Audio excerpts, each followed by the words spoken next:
Hi everyone, we're just going to give it a few moments to let everyone get settled in before we start. In the meantime, please feel free to drop a message in the chat box and let us know where you're tuning in from.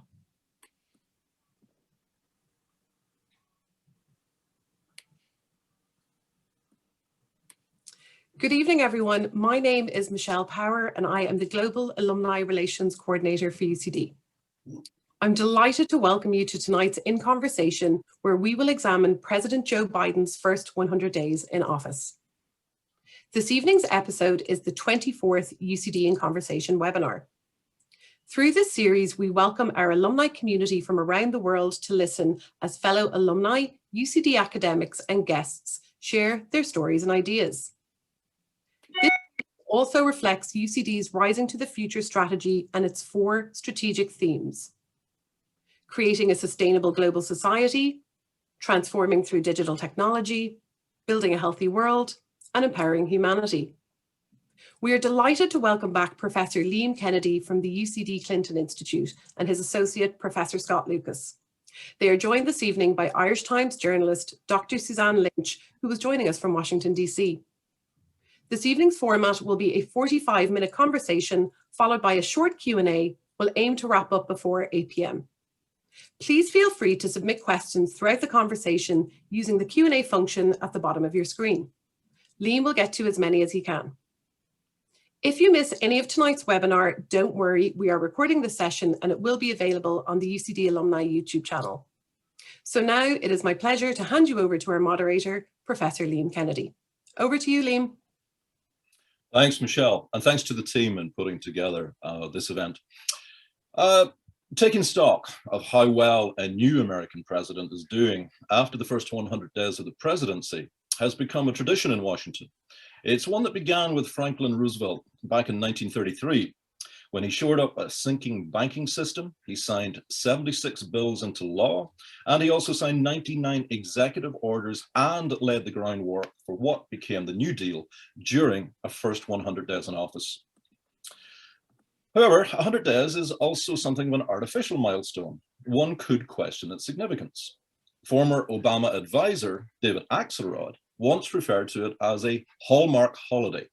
In other words, gets lots of attention, but no actual significance.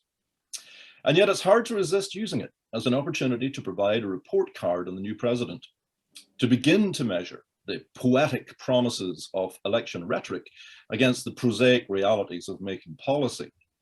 And of course, there's another form of measurement implied in all of this, the comparison of the new president with the one who recently vacated the office. You remember him? At the very least, we have a very different style and tone of presidency, and that's noteworthy in itself. Some have been tempted to speak of a return to normality, saying that America is back. Indeed, that phrase has been used by the Biden administration. But I suggest that's much too simplistic, and perhaps it's even wishful thinking. America's political culture and much else underwent seismic change during the presidency of Donald Trump, and the shock waves can still be felt. The US is deeply polarized, and the partisan divisions have not simply dissolved with the election of Joe Biden. After all, a majority of Republican voters do not believe he is a legitimate president. So in the midst of such division and distrust, what has Joe Biden achieved in his 100 days? And what challenges remain ahead? To help us answer these questions, we're joined by 2 outstanding commentators. Suzanne Lynch is the Washington correspondent for the Irish Times. Her coverage of the 2020 election and the aftermath was a must-read during a surreal period, and she has been really on top of the new administration in her commentary throughout 2021. Prior to her posting in Washington, she was European correspondent for the Irish Times. Based in Brussels for 4 years, Suzanne led coverage of the Eurozone crisis, Brexit, and the refugee crisis. And during her career at the Times, she's worked as a financial journalist, covering both domestic and international business news. She's also written extensively for British and Irish media on arts and cultural issues. Suzanne is a graduate of University College Dublin and holds a PhD from Cambridge University. Scott Lucas is Emeritus Professor of International Politics at the University of Birmingham in the UK and an associate of the UCD Clinton Institute. He's the founder and editor of EA Worldview and the co-founder with the Clinton Institute of America Unfiltered, a multimedia platform focused on American politics, foreign policy, and media. He's also the co-founder of Deep Dive Politics, and he's currently working on a book titled The Breaking of America. So I hope you will all this evening contribute to the discussion with, as Michelle said, comments, questions. Please put those in the Q&A box on the screen, and we'll bring these in as we can. So let's just begin by discussing the first 100 days. What is the substance? What is the significance? Suzanne, what stands out for you? What's the takeaway? Well, look, I suppose one way of looking at this, as you say, kind of arbitrary date that every president has to kind of live up to, is, you know, how a president can affect change and achieve change. They all, you know, they all campaign and promise this, that, and the other, and then the reality of governing is very different. So the two options open really, particularly at the beginning, are through executive action. The president has a lot of power to sign executive orders, and then through legislative change, which is more difficult. It requires congressional approval. You have to get it through Congress, but it also means that what you achieve is more likely to stick. The problem with executive orders, as we saw with Donald Trump, he was signing them about whatever, and then the next guy can come in, or woman, and come in and undo these. So in terms of Biden, in the early days of his presidency, as promised, he really did sign up to some radical policy departures through executive orders. So he rejoined the Paris Climate Change Agreement. He rescinded one of Trump's travel bans that targeted Muslim majority countries. He reversed a Trump suggestion about a ban on transgender people in the military. But I think what is going to be the more lasting legacy is what he's been doing in the economic front. And that has been through Congress. He announced a rescue package, a stimulus package, which he finally got through Congress in March. He signed it into law about mid-March. And since then, he's had two more stimulus packages. One, an infrastructure bill. It was kind of a two-part infrastructure bill. The first one was kind of your traditional roads, bridges, broadband, that kind of infrastructure bill he's proposed. And the second part of that, which he fleshed out last night in his address to Congress, is more, it's called the American Families Plan. So it's the idea of more childcare, paid working time, and some moves on some kinds of tuition fees paid in community colleges and certain institutions. So coming together, those three packages, you're talking about nearly $6 trillion. It's a huge amount of money, and it comes on the back of a huge amount of money last year that the U.S. economy, that Congress pumped into the U.S. economy. So I think we're very much at a kind of a potentially a quite radical moment that this president has come in and is kind of writing these checks and thinks, one would say maybe the COVID pandemic has given him political cover because everyone can see it affects the economy and the economy needs stimulus. And he's now really kind of ramping this up, trying to get the next two parts through Congress. Yes, there will be changes, but the gist of it, he probably will get through. And it's essentially, I think, Biden being a much more left-leaning president than many expected. And in fact, against what he ran, people remember last year during the Democratic primary, he ran as I'm the moderate centrist who can appeal to the disaffected, Trump supporters in rural Pennsylvania. And that was set against the figures like the Bernie Sanders, Elizabeth Warren, are much more left wing. In fact, he's come in now, and the psychology of this is interesting. Is it because he's coming to the end of his political career? He's 78 after all. But he definitely seems to be, in one sense, a man in a hurry because I think these economic plans he's pushing through are really quite radical. Scott, would you pick that up? I mean, a man in a hurry. It's not maybe the Biden most of us expected. I mean, you're an historian. You've watched Biden over a good number of years. Are you surprised at what you're seeing? But also, as an historian, when the historians look back at this 100 days, I don't know, 40 years from now, what are they going to point at? What's going to be important still as we go forward? Well, first of all, we don't know how the script ends because we don't know, for example, as Suzanne was alluding to, the obstacles that are going to be there, notably the Republicans in Congress, notably the Republicans Trumpists in state and local legislators. That's ahead. But for right now, I mean, I think there's two takeaway points for me. I think the first is, and this I think I kind of got right, was the political equivalent of the Hippocratic Oath, which is first do no harm. right? And that is that all the chaos, the unpredictability, the division, the confrontation of the Trump era, we're not going that way. And we're going to go for competence and responsibility. And you'll notice that Suzanne was saying, you know, that as Biden was running as a moderate before and after the election, that's what he was hammering home. You know, we're competent, we're responsible, we're beyond right versus left, we're beyond Democrat versus Republican to talk about unity. But the second thing I did get wrong, and this has surprised me, I thought the Biden administration would be cautious. I thought they would protect what they had. They would protect Obamacare. They would protect, as it were, any further erosion through political or legal channels in terms of social programs.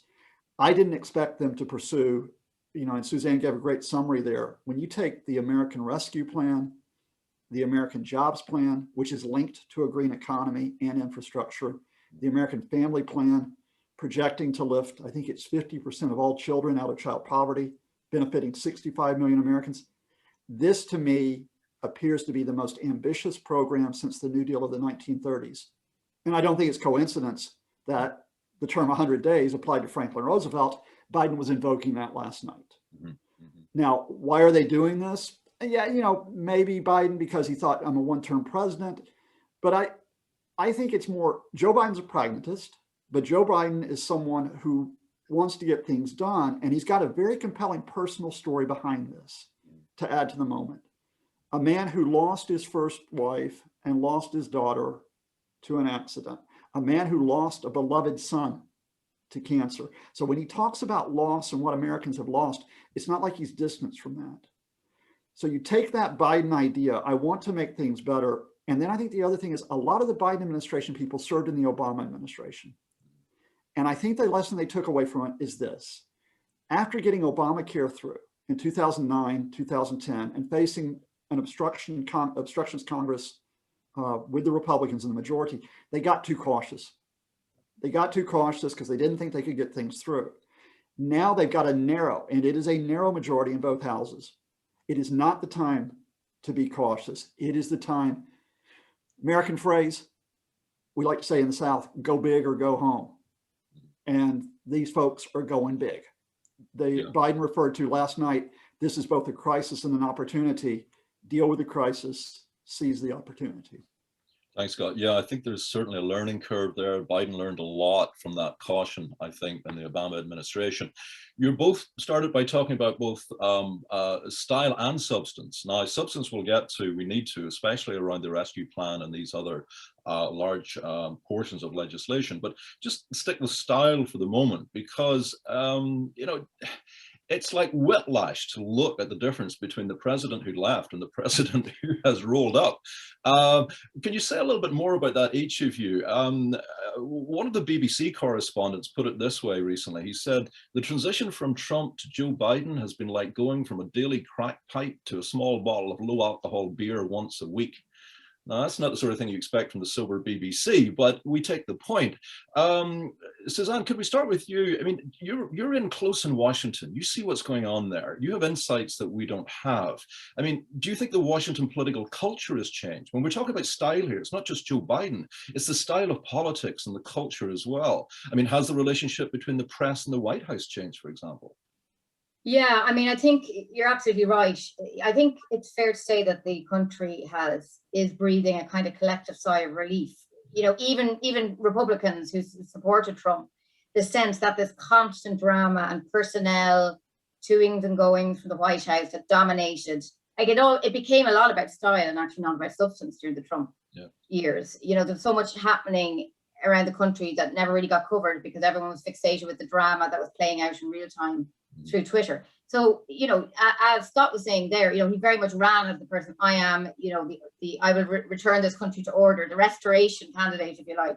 You kind of know what you're getting because I was there during the Obama years. And even though we may discuss that, actually, he hasn't really regressed there. He's got his own agenda.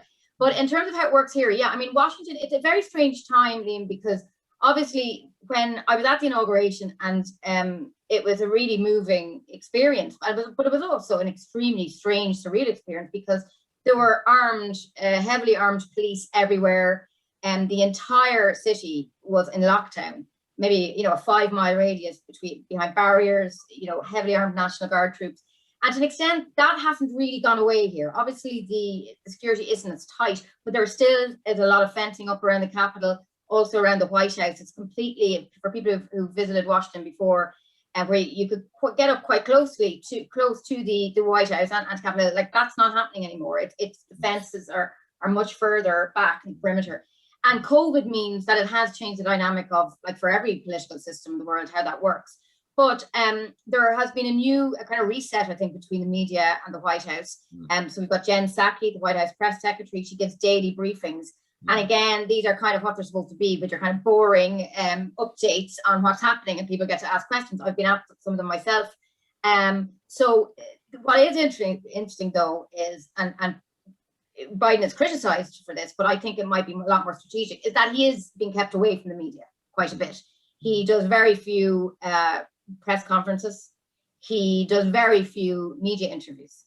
And just like an anecdote, on St. Patrick's Day, obviously it was virtual, but I've gone in there for the last 4 years where the Taoiseach has been there, and you shout questions in the Oval Office, and when I was in this year, I got in with some journalists, much smaller group because of COVID, and Biden was there, and it went pretty well. He was talking to Micheál Martin, the technology went well, and then he finished, and I was like, right, well, here we go, and I was shouting questions to the other journalists, and I could not believe the discipline that Biden, he just was not going to answer any questions, and the journalists were right up beside him, and he just kept smiling very calmly, let the kind of scrum play out for a good 3 minutes, 4 minutes, with people shouting questions, and didn't even blink. I thought he'd answer something about going to Ireland, but he didn't. And when I came back out, I said the problem for Trump, that Trump could never resist a microphone. He just could not stop himself.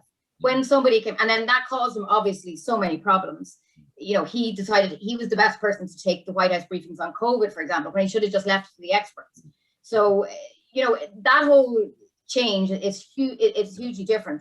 But I do think, we are only 3 months in, 100 days in, and Biden may come under further criticism for that if he doesn't start having more direct interactions with the press and taking questions. One, in his defense, one of the changes now is that there are very few foreign visits now because of COVID. He did host the Japanese Prime Minister a few weeks ago, and they had a press conference. And that would traditionally have been the forum where Trump would have spoken when he went on these long press conferences that went on an hour or 2 hours. It was usually, very often, it was when a foreign leader was visiting. So maybe when that gets back to normality, we might see a more regular engagement by the president with the media. It's going to be fascinating to see. I mean, Scott, what's your views on this? Because you're someone who follows Twitter. You're a bit of an addict in that regard. I was just looking at the figures for Joe Biden. The POTUS account is averaging about 6 tweets a day. Donald Trump was averaging 18 tweets a day, and there were some days that were a lot heavier than that, as many of us recall. So, Scott, this is Biden said he's going to bring the temperature down. We get that. He's been very, I think, savvy and not raising. He hasn't taken the bait of the culture war, the red meat that's been thrown his way over recent weeks and so on. But also, as is being implied there by Suzanne, he's not someone we think can keep this discipline forever. How do you see this playing out? Is this a savvy strategy that's working to his advantage? Will it continue to do so? Well, I mean, first of all, in terms of the tactics so far, I think they've been spot on. I think the fact is that you're in the middle of a pandemic in which almost 575,000 Americans have died. Your priority is to get a hold of that pandemic because everything was screwed up by the previous administration.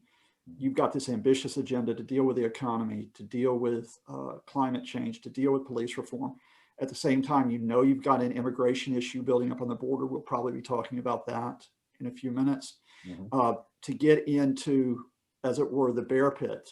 Because Suzanne's a great media person, and there's great media folks out there, but there are also a lot of whack jobs out there. Let's start talking about One American News Network and Breitbart and all those guys, and what they want to do is destabilize and unsettle.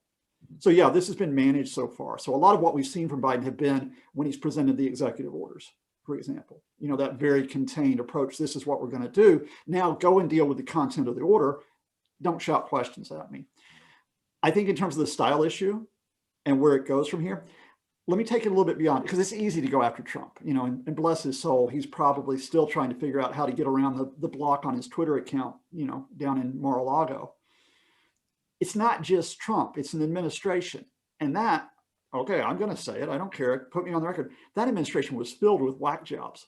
and I mean that, Steve Bannon, his first chief strategist, the guy who wanted to tear everything down and quoted Vladimir Ilyich Lenin in support of that, Stephen Miller, like the xenophobe, bless his soul, wherever he is now, Peter Navarro, who just simply hates China and then suddenly became an expert on coronavirus for no apparent reason, and then Kayleigh McEnany, talk about a hell of a press secretary. Suzanne will know that, right?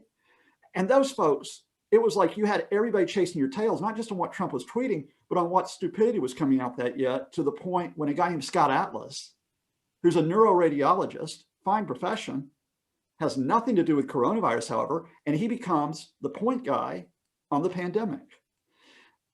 Biden administration, it's not just Biden, it's those folks in each of those offices that you talk about. It's Merrick Garland at Justice, the guy who should have been on the Supreme Court, has got gravitas. What's he going to do to repair the system of basically administering justice? It's Anthony Blinken, Tony Blinken, the Secretary of State, Janet Yellen, former Federal Reserve Chair at Treasury. You see where I'm going with this. Yeah. I think if you talk about Biden essentially as being, as it were, the point man, and he's been a very strong point man right now on an administration, and we'll see where Kamala Harris develops within that, then I think you're looking more at a team effort. Now, so it's not just a question of how Biden approaches the media or the media approach him. It's going to be each of those officials as well. So far, the only misstep I think they made, and it was a huge misstep in terms of policy, we may come back to it, but also in messaging, was when they backed off of increasing the limit on refugees, where Trump had sunk it to a historic low. They got the messaging wrong as well as the policy. But again, they reversed it within, what was it, Suzanne? They reversed within about 8 hours a day, on that. An hour, yeah. Yeah, exactly. I mean, they knew they screwed up. It didn't completely repair the damage, but at least they didn't like double down on the damage, which would have happened under the previous administration. We'll come to immigration because there's definitely a very serious challenge for Biden in his administration there. But in passing, you mentioned Kamala Harris, and I think it's important to bring her up and bring her into the discussion. And in doing so, I'm minded, Suzanne, that you shared a flight with her not so long ago. And I did. And you wrote a standing piece on it. So what is your insight up close to Kamala Harris? Yeah, I did a trip with her a few weeks ago, which was very exciting, on Air Force Two, and kind of followed her around for the day up close and personal. She did come down and speak to us about four journalists, I suppose, and camera people. And she did a kind of what they call off the record, where she came down and chatted to us off the record for about 10 minutes in the plane. But watching her, there's been a lot of speculation. I mean, the gender dynamics of this is obviously very, very interesting. Last night in this, Joe Biden gave his address to Congress, and actually, Liam, just to digress, I mean, we should say this as well. That was later than it usually is, and it was to coincide with 100 days. So that's why I think there's such a focus on the 100 days this time, because he gave this speech to Congress last night. But she, visually, the visual sight of her flanking the president along with Nancy Pelosi was quite striking. For the first time, two women, a female House Speaker and a female Vice President. And in the first few weeks here, I think there was a lot of criticism that literally and metaphorically, Kamala Harris was kind of behind Biden. She'd be standing behind him, not saying very much. We get up and give a little speech after him, and no, everyone had tuned out at this stage. But I think that's underestimating Kamala Harris completely. I think there's a lot more going on here. I think she is somebody who is obviously highly competent, but not particularly experienced in Washington. She had a hugely successful career in California as prosecutor in San Francisco, and then Attorney General for the biggest state in the country. But she was only in the Senate a couple of years before she ran for president. So unlike Biden, it's kind of like the reverse of Obama and Biden. So Barack Obama picked Joe Biden to be his running mate because Barack Obama knew, I need an old white man on my ticket to try and convince people to vote for me, and B, someone who's experienced, because I know I don't have that much experience. It's kind of the reverse going on now. Joe Biden picked Kamala Harris because she was more of an Obama, new, not that experienced, obviously a woman of color. And I think she's absorbing, she's learning the job. I mean, let's face it, that's what a vice president is. It's an understudy. Yep. And, he is the oldest president who ever served. She's 78. So she, her daily routine really is going into the Oval Office for security briefings with Biden every single day. So what's going to be difficult, and we are going to, when we get to immigration or, seg into that, she has been given a specific role now. and that is to liaise with the Northern Triangle countries, which are the Central American countries where the migration problem starts. And she's been kind of given that job, if you like, by Biden to deal with that. Like, that could be a difficulty. She's already getting criticism from Fox News. Where is Kamala Harris? Why isn't she down at the border if she's supposed to be looking after the border? So he's kind of given her a political hot potato there. And I think that's going to be very closely watched. When I was on the trip with her a few weeks ago, she had just been announced, it had just been announced that she was taking on this. And all the questions when she was off the record were like, what's the plan? How are we going to do the immigration? So, and just to finish that point, she particularly, she's obviously hugely experienced in the legal world, things like police reform and actually immigration, she would be very experienced on. But foreign policy, I mean, she's very little experienced in that area. Whereas Biden is one of the most experienced presidents in history in terms of foreign policy. He was vice president for 8 years, and he was the chair of the Senate Foreign Relations Committee. He's been everywhere. He knows everybody. So she's reportedly having weekly, if not weekly, I'm told quite often, lunches with the Secretary of State, Tony Blinken. So I think, she's on a learning curve, but I think the immigration task could be quite a sensitive one. I mean, what I would add to that is that there was sort of a political imperative here because of all the disinformation that the Trump has put out on Biden, that he was hiding in his basement, that he's in the early stages of dementia, disinformation, which some of my relatives believe, right? It was extremely important that Biden come out up front, lead on that competence and responsibility. It has been stage managed, as Suzanne noted, but so far he's been lucid, he's been presidential. And a vice president at that point, especially when a president might be a one-term vice president, the key thing is don't upstage him, right? Don't start running for president for 2024. And I think Kamala has done that very well. And I do think that far from them putting her away or shutting her down, to hand her the immigration portfolio, which is one of the trickiest, is very much, all right, prove yourself. And it was interesting that immediately, again, my relatives, from whom I get a lot of my intelligence about what the Trumpists are thinking, is, why hasn't she gone to the border? Why hasn't she gone to the border? Which is, well, because there's a lot of folks who are on the border trying to deal with what's happening down there. Her job is to organize, to direct, to lead, to bring it all together coming out of DC. At a point, it may be necessary for her to go to the border. But I think right now, she's extremely capable, but it is a very steep learning curve. And right now, and the benefit is, again, you got competence around you. You got others you can learn from in these areas, which is not necessarily a hallmark of the previous administration. No, it's not, but it's more than competence, I think. I think we've got something that surprised me, and that's, you might even call vision, an overused word, but I didn't expect it from a Biden administration. It's interesting when Biden recently has been talking about historical comparisons. FDR passes his lips a few times, and the FDR portrait is hanging in the Oval Office when he's signing off on recent bills. And I just wonder what's going on there. And I'll start with you with that on that one, Scott, as the historian, because I think that the people around Biden have a sense here that there's a once in a lifetime chance to roll back the Reagan victory. That is to say, the idea that big government doesn't work. Okay, it's all about small government. That's the way forward. I mean, Biden has spoken about this recently. Let me just give you an example of that. He said recently that we need to remember the government is not some foreign force in a distant capital. It's us, and it's all of us. And in another speech, he said it's time to retire the theory of trickle-down economics. It doesn't work. We have to build an economy that grows from the bottom up and the middle out. And this is the first time we've been able since the Johnson administration, and maybe even before that, to begin to change the paradigm. And he said that a few times, change the paradigm. This is big vision stuff, isn't it? This is historical. Yeah, and it's really interesting what's being negotiated there. So let me give you 3 different periods. It used to be that a lot of presidents, indeed Republicans as well as Democrats, would go back to Kennedy, and they would reference Kennedy. Because of that, that's where 100 Days in a sense gets enshrined by Arthur Schlesinger, right? The whole idea there is that this was Camelot. But because it was such a short-lived administration, and because the successor, the Johnson administration, gets undone by Vietnam, do you really go there? At the same time, it's interesting, you don't want to go to the 80s with Ronald Reagan. And you'll notice that Joe Biden, in those quotes, never refers to where the trickle-down economics comes from, which is from Ronald Reagan and those folks, because Ronnie can't be criticized. So how do you navigate that?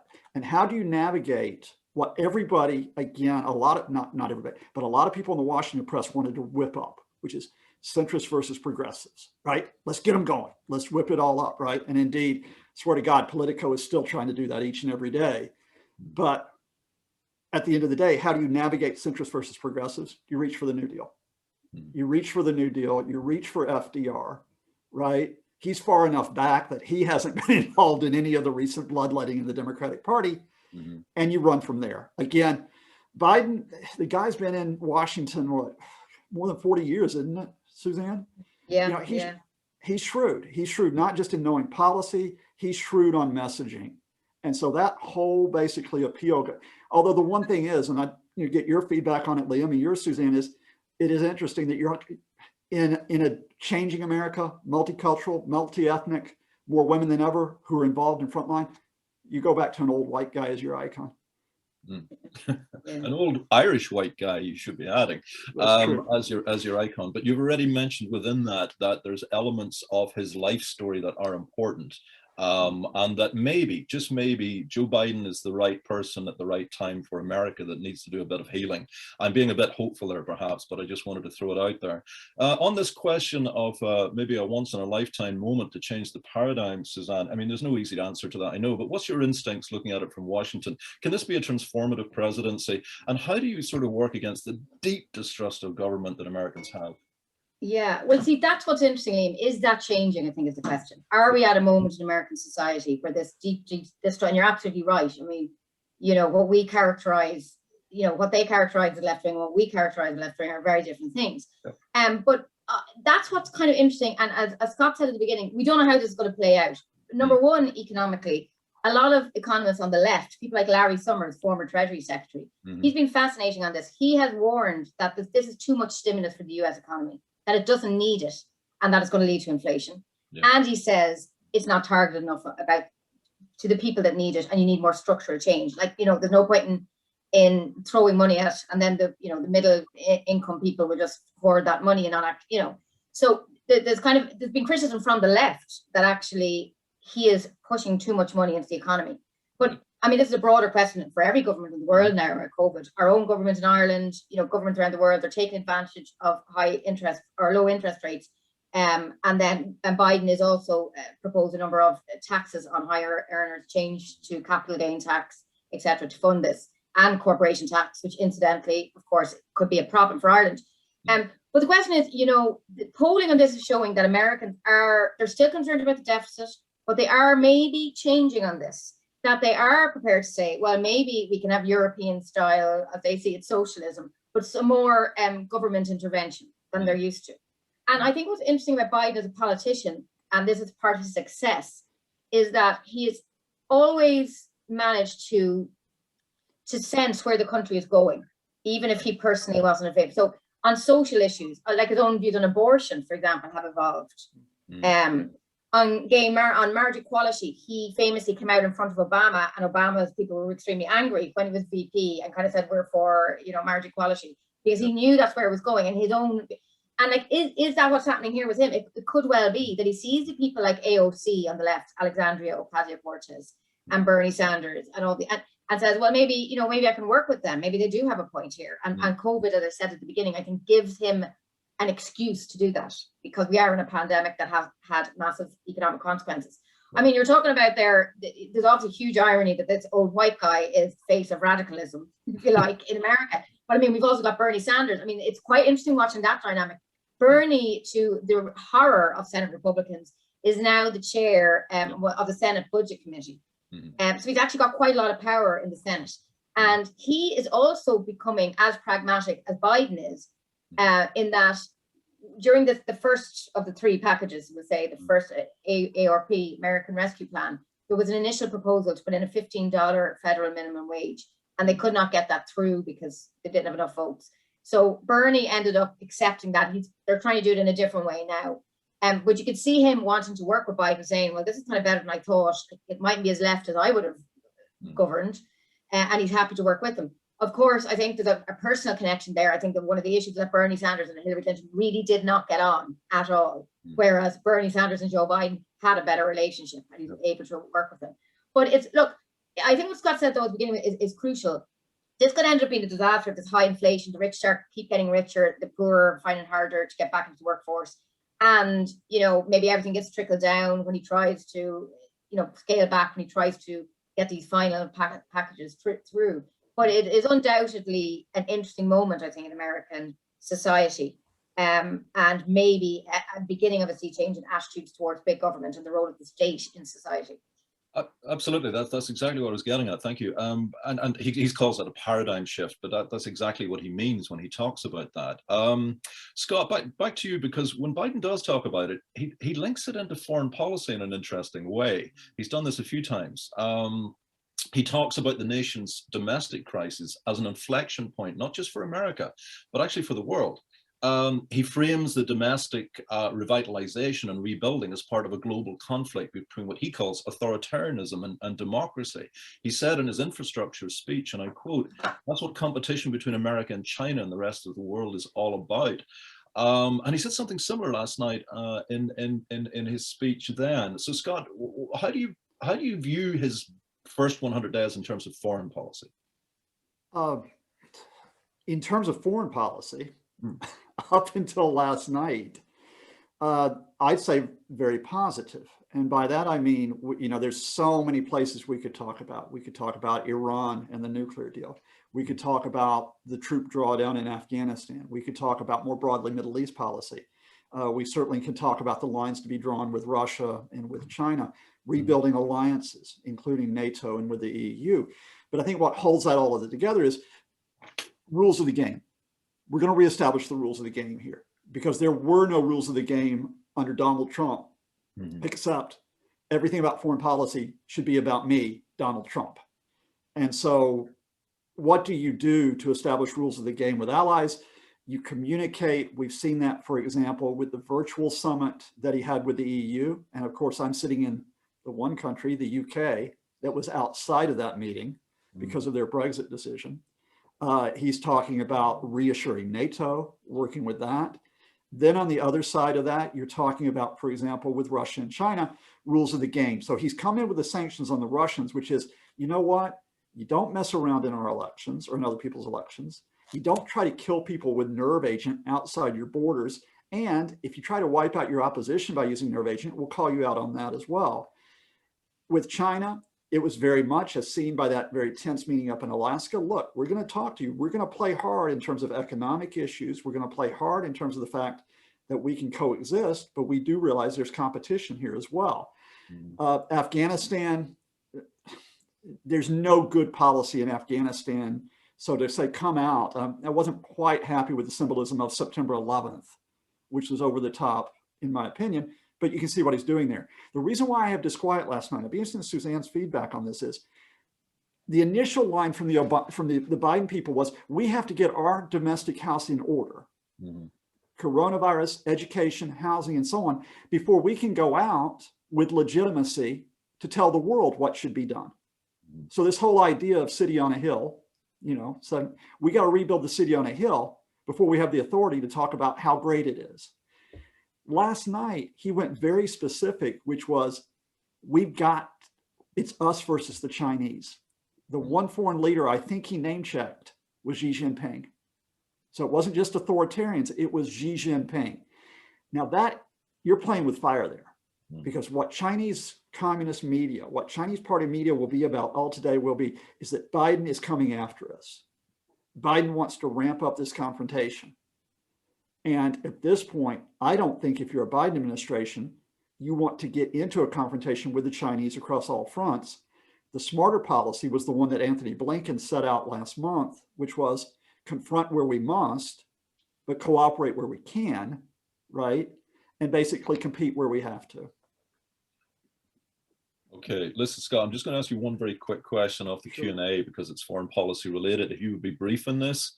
Sure. It's from Lisa Flannery. Lisa asks, Scott mentions Biden's got a lot right so far, competence, responsibility. However, could his response to the India COVID crisis trip him up in the coming week? Yeah, it certainly could, because just like every country in the world, the Biden administration, for all the success it had at the United States, was primarily running with vaccine nationalism.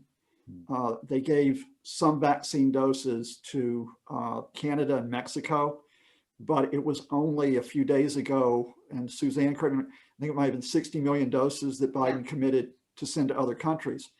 Now, Anthony Fauci, interestingly enough, at the weekend came out, and of course, he's the White House's expert on coronavirus, and says we've got to have more global coordination in dealing with coronavirus measures and in getting the vaccines circulated. India right now, it's not the only country where you've got a surge. You could talk about Brazil, you can talk about Iran, but it's the one that's grabbing the headlines. And it is, I mean, the cases are just spiraling out of control. When you match up to the fact, which is the regional considerations, India and Pakistan, and the tense domestic situation where you've got a hardline government, which has been seen as being anti-Muslim, it's not only trying to work with India over coronavirus, it's actually trying to navigate some very tricky domestic and regional issues. Okay, thanks for that, Scott. Regionally, I think, Suzanne, we need to think ahead a little bit. Maybe you have to the forthcoming visit by President Biden to Europe. I can't. Is it Brussels he's going to, as well as London? Yeah. And you know a little bit about what's going on there, and how important will it be for the transatlantic relationship? Yeah, I mean, and it's kind of picking up what Scott was discussing there. It was kind of, again, I mentioned earlier about the kind of low-key nature of his engagement with the media, but they did flag this trip quite early, relatively early last week. There was a big announcement saying he was going to Cornwall, where the G7 is happening, and then 2 summits in Brussels with NATO and the EU, US. Now, we don't know if that's going to be all EU leaders together in person, or they're just going to be Michelle and von der Leyen and Biden. But yeah, it's, I mean, Donald Trump's first overseas trip was Saudi Arabia, which said everything about his priorities, you know, his alliances. Whereas Biden is picking Brussels and England. And I mean, it is worth saying, I mean, the UK are very happy about that. They're technically the first country he's going to visit. Obviously, it's because it's the G7, it's in Cornwall, although there's talk that he might have some kind of a longer engagement with the Queen or something a bit more official, bilateral. But it is very important.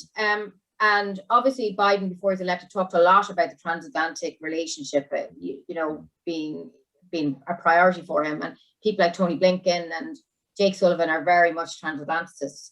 In saying that, it's not completely plain sailing. I mean, there's still a lot of tensions. There's some tensions between Brussels and Washington.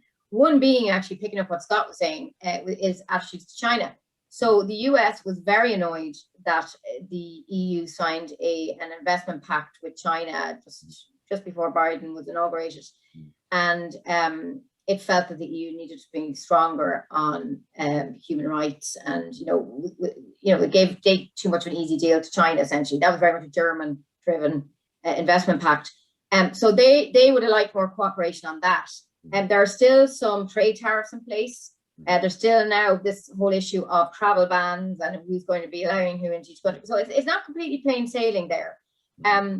But look, it's a huge improvement. I mean, Donald Trump's naturally kind of aligned himself with autocrat, with Kim Jong-un, the love letters and all that, or Putin, very nice guy kind of thing, and yet, clashed with Justin Trudeau and Angela Merkel. That was his instinct, was completely the opposite.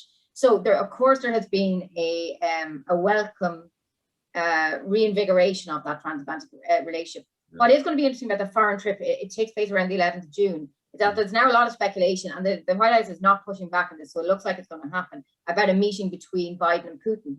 This was another kind of misstep by Biden in the first 100 days, which was, I think, calling Putin a killer.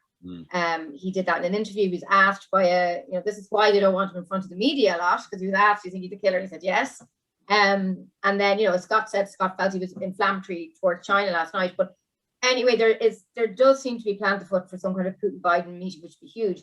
The Europeans here were telling me that they would prefer if it didn't happen after the EU summit, because they feel it's a bit like a slap in the face for them. They prefer for separate. It would probably take place in some kind of neutral country. So that's one to watch. On China, though, I see what you're saying, Scott. I think the reality, though, is I think conflict between America and China is going to be a feature of it's a feature of life now. Now, what form that takes is, of course, critical. Biden has kept some of Trump's trade, well, all of them really, tough trade tactics when it comes to China. And last night he did talk about why Americans should be able to build wind farm blades, not just the Chinese. They're trying to do semiconductors.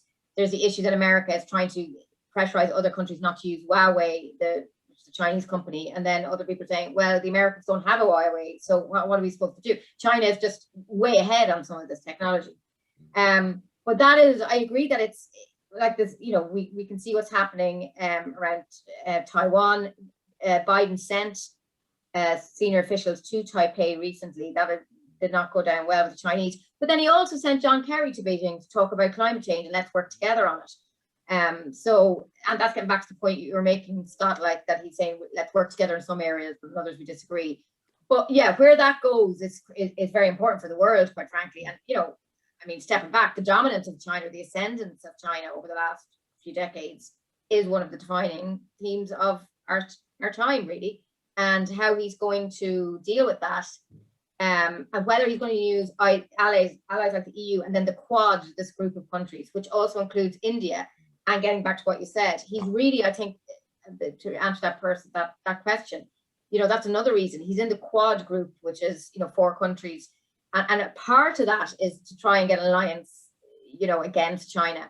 But, you know, as soon as India gets into trouble, they take their time about actually helping India. So I think that was a very bad move, and belied his claims that America would be back at the table and, you know, would take a kind of leadership position. So yeah, there are some problematic areas. And of course, Afghanistan, I mean, again, we'll have to see how that, you know, that could get very messy in the next few months.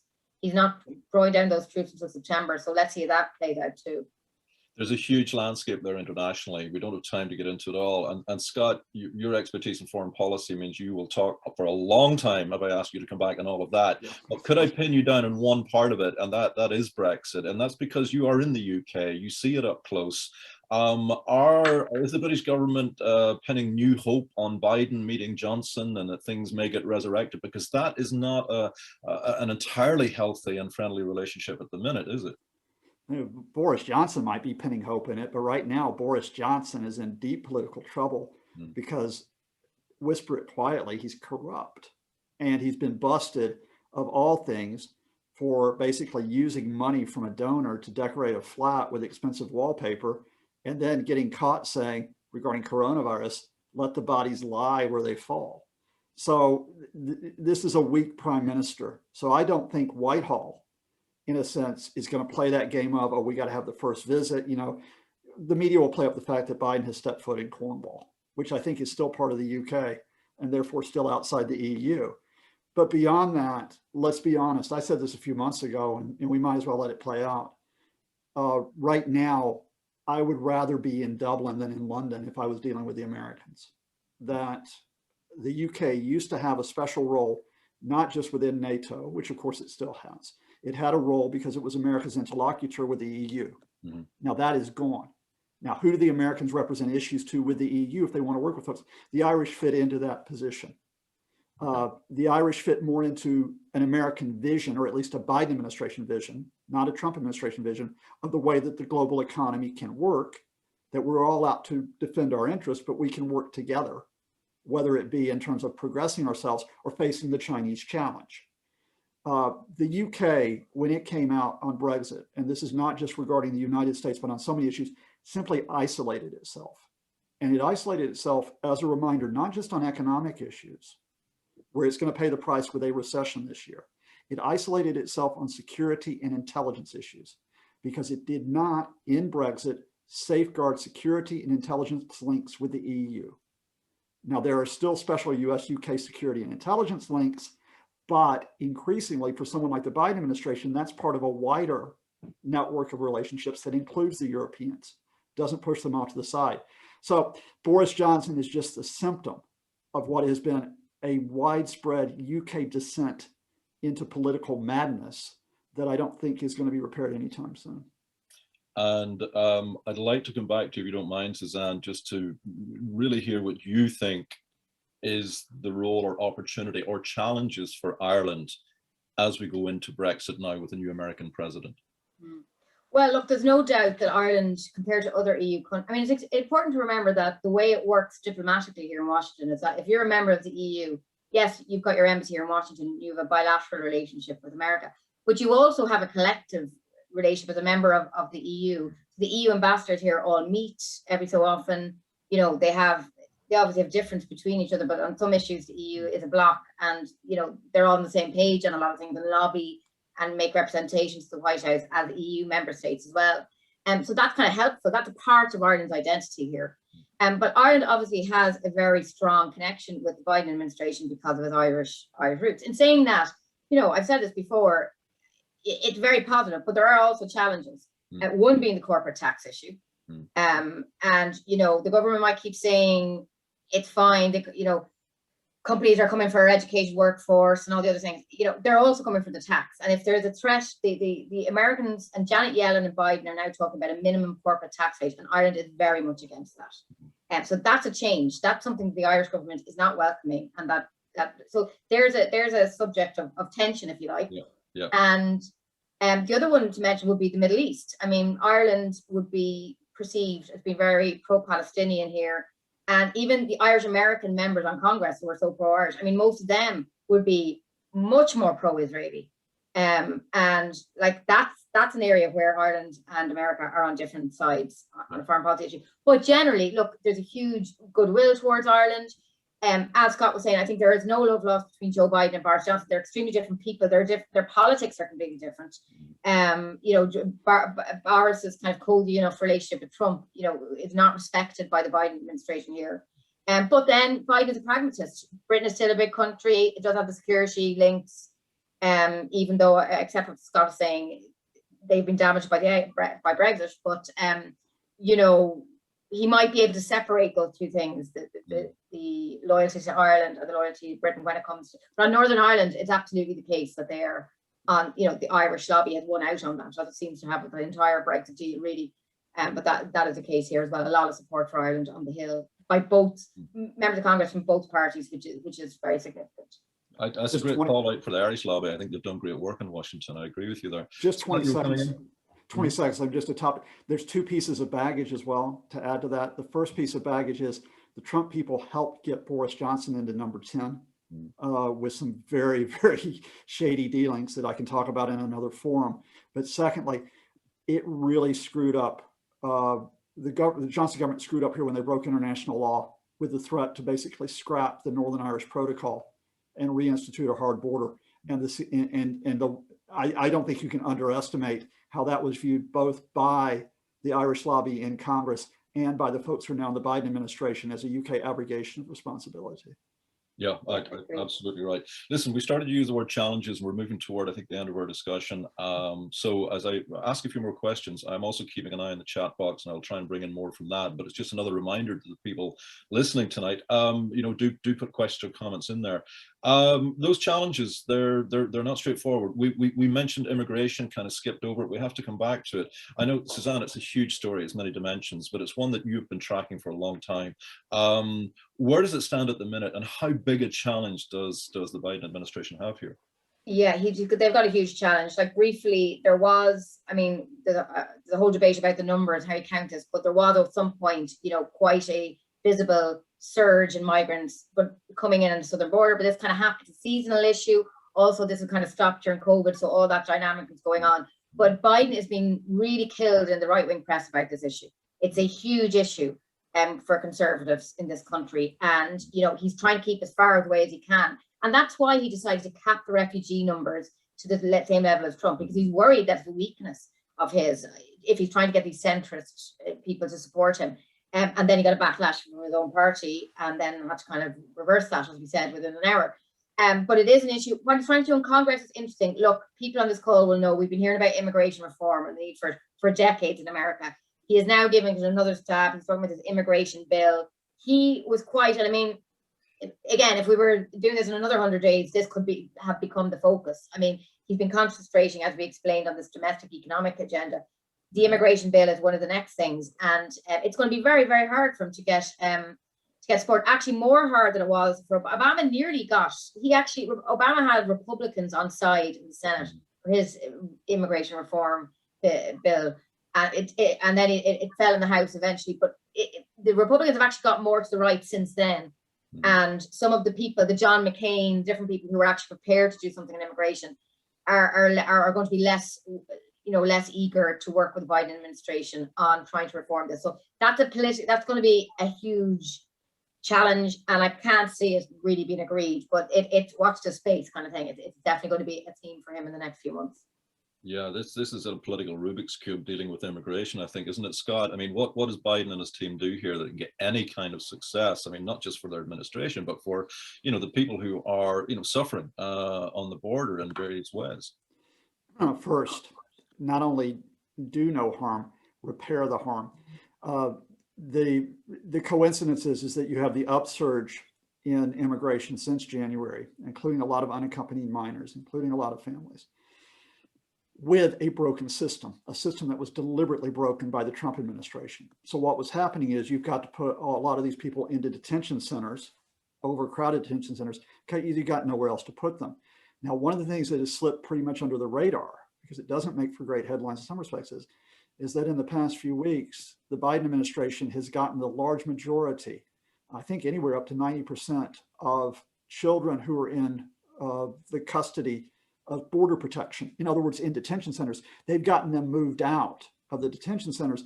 They're now being overseen by Health and Human Services, for example, in shelters. Now, that still doesn't resolve the problem, but you begin to mitigate the problem.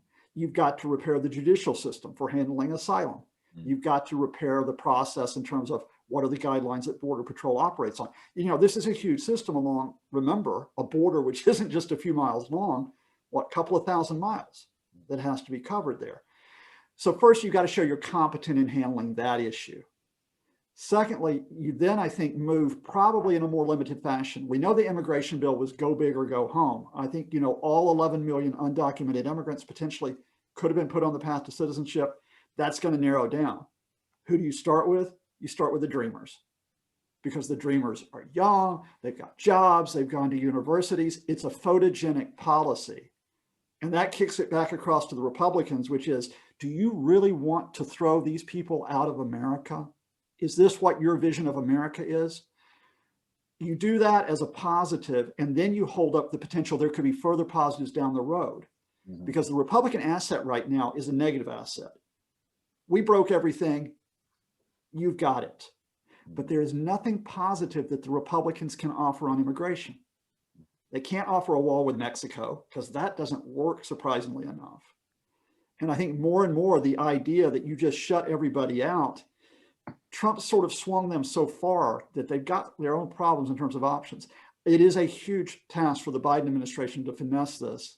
But I think if you look at a step-by-step approach on immigration, and if wider conditions, such as the conditions in Central America and Mexico, don't turn against them, they may be able to turn it, if not into a positive, at least into avoiding political damage while getting some limited measures through.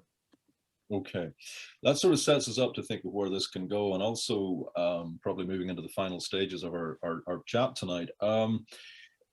Let's take it forward by using and drawing on a number of the comments here I've been following in the chat box. There are two of the questions that came through really asked the same question in a different way, and that is essentially, will Joe Biden be a one-term president? Now, that was mentioned fleetingly before with reference to Kamala Harris, but maybe we could say a little bit more about that, each of you. And then in relation to that, a question that's come through from Johan Fox, which would ask us to look to the end of the Biden presidency, and said, well, the topic of the discussion tonight is the first 100 days. Can we look into the crystal ball and predict what America is going to look like in the last 100 days of the Biden presidency? But is that last 100 days 4 years from now, or is it 8 years? So Suzanne, what's your thought? Yeah, first of all, on the will you run again, hard to know. He did say 2 weeks ago, he was asked about this by journalists. I mean, he has taken some questions in some press conferences, and he was asked about this, and he said his intention was to run again. But I think that was because he kind of had to say that, or you'd be a lame duck president. So that really doesn't mean much. And the way he's governing, I think, is that, he's bringing Harris in, and as I explained earlier, I think there's kind of training going on there in the background. So the question, of course, would be, would she be able to win? Is America ready for a Kamala Harris, a President Harris, and there could be a whole debate there about who Democrats would need to run instead of Biden. So that's the issue there. On, 100 days versus the last 100 days. This is what we prefaced by, we were talking about the first 100 days. I think by any measure, Joe Biden's had an extremely successful first 100 days. Right. He is, as we said at the beginning, I won't go through the whole thing again. He's got a lot done. Now, but we're only in the first 100 days. I mean, even our 4-year period is tiny. Anything could happen. Anything could happen in the next 100 days, alone by the last 100 days. So, he could get bogged down now in Congress trying to get these last 2 investment packages done. He has had a number of mistakes in that, calling Putin a killer, flip-flopping on the refugee cap numbers. Afghanistan, let's see what happens there. A lot of people are saying it's a huge win for the Taliban, and he's going to as Scott said, there's no easy answers here, but that could become an issue. And then whatever happens with China, his approach might be. So there's so many unknowns here, but I think it is fair to say he's had a good run in the first 100 days. But obviously that doesn't mean much if it depends how that plays out, what the legacy of that is. Does he build on that? So we'll have to wait and see. But some of this will be how things play out in the rest of the world, may impinge and may take his focus more away from domestic policy to foreign policy. That's a possibility too. Scott, I'm going to come to you with the same question, but I want to add into it again one of the queries or questions that's come in the Q&A. It comes from Tom McCormick, who asks, given the move of the GOP, the Republican Party, further right with new moves to restrict voters, does the panel think that President Biden and Congress can affect positive change in the next 2 years to the midterm elections and then onwards to the 2024 presidential election? Scott, that strikes me as a very important question because it brings up the question of the midterms. And if those midterms go for the Republicans, then that is a game changer in Washington for obvious reasons. And I think the other ingredient, if I can throw it in there, is a former politician sitting in Florida and what he's going to do over the next 2 to 4 years. I think, first of all, that question of the midterms also factors into what you've talked about a little bit earlier, which is what Biden does. I think, if the midterms go badly, then it affects Biden's calculations of his future. It affects Harris's calculations. It affects other Democrats who might come in and decide to challenge. But the second thing that happens that I think that question brings up, which is great, quite right, is that the Republicans are not a unified party.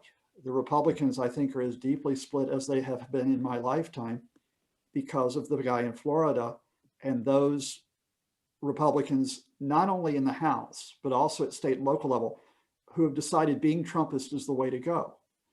Now, that is going to be, I think, a very damaging fight for the Republicans. I don't think it means they necessarily lose the midterms, but I don't know what kind of Republican Party we get in 2022. I mean, there could be even the case that you've got Trumpist versus Republican incumbents running across the board. In terms of what America we get in the last 100 days, I'm reminded of this, that quite rightly, we quite often talk of America, whether with the quotes around it or in reality, as this single entity, but it isn't. It's 50 states. It's all these communities that are within. It's communities which in some cases are predominantly white communities. It's communities which in some cases are very multicultural, multi-ethnic. Some communities are older, some communities are younger. What I'm saying here is that the America that is in 2021 is very different in the one that I grew up in. The population has shifted in terms of its ethnic makeup, its cultural makeup, its outlook. And quite often we tend to focus on the right wing because they make the most noise in a lot of cases. They've got certain media outlets. But if you had asked me in 2021, if you had asked me 20 years ago, if I thought we would be seeing same-sex relationships being very much, as it were, matter of fact in America rather than being stigmatized, I wouldn't have foreseen that. If you had asked me in 2020 years ago if we would have a Black president, I wouldn't have foreseen that, let alone a Black vice president, a Black woman vice president who might take the office. So there are multiple trends that are running in America right now, and sometimes they run together, but quite often they collide. The problem is that what Trump did is he put it into a prism where we just simply saw the collision because that's what he fed off of. So where we go, whether it's immigration, police reform, or healthcare, is going to be very much on whether America chooses a path of confrontation or a path of cooperation. And Biden is part of that, and he's an important part of that. But you also are talking about that playing out at so many local levels that those last 100 days, my hope is yes, that we've gone through the worst part of it. But I'll just remind the folks who are out there in case they didn't hear it. You and I, Liam, back in January before Biden took office, we had a little bit of a scrap about this, right? After the Capitol attack. You remember what you said? No, actually. What did I say? You sounded like my father, and it's like, it's going to hell in a handbasket. Those people in the Capitol, they represent millions of Americans. And I said at that point, a line's been crossed. I can't believe they represent millions of Americans. And I think for me, that's an open question. How representative were those people who stormed the center of American government in our symbolic center? Because if they represent the majority, you're right. If they don't, at community and local level, not just Biden, all of us have got a chance. Okay, well, look, I'm just looking at the boxes here, the Q&A, there's a lot more questions coming in, but I really do think we have to close it off there. People do have questions to ask. I would certainly be very happy to receive and respond to some of those questions if people want to contact me at any point, but I think we are going to have to wrap it up for this evening. I want to thank Suzanne. I want to thank Scott. You've gone a long way to helping us think through the first 100 days, and you've even begun to spell out what might happen in the last 100 days, but maybe we'll bring you back in a couple of years' time to talk about that. For tonight, we're going to say goodbye, but before we do that, I'm going to pass back over to Michelle. Thanks, folks. Thanks, Liam. A big thank you to Liam, Scott and Suzanne for this evening's conversation. So much to take away from that discussion, and I'm sure our viewers really appreciate the fact that you absolutely didn't hold back. So before we wrap up, just a couple of other items. As many of you will know, UCD is committed to supporting our students through this difficult time. To date, over €300,000 has been raised by generous alumni and friends of UCD for the UCD COVID-19 Emergency Fund. If you would like to support our efforts to provide urgent financial support to those students who need it most, you can visit the link which has been posted in the chat box. And finally, the UCD Festival is back this year, happening online from the 27th to the 29th of May. It will feature conversations, performances, workshops, and interactive demonstrations. We will also host a number of global virtual events in the run-up to our main festival. For more information, you can register on the festival website, and I think the link should be popping into the chat box there for that as well. So thank you again. Thank you for everyone, to everyone for joining us, and we really look forward to welcoming you to our next event. Good night.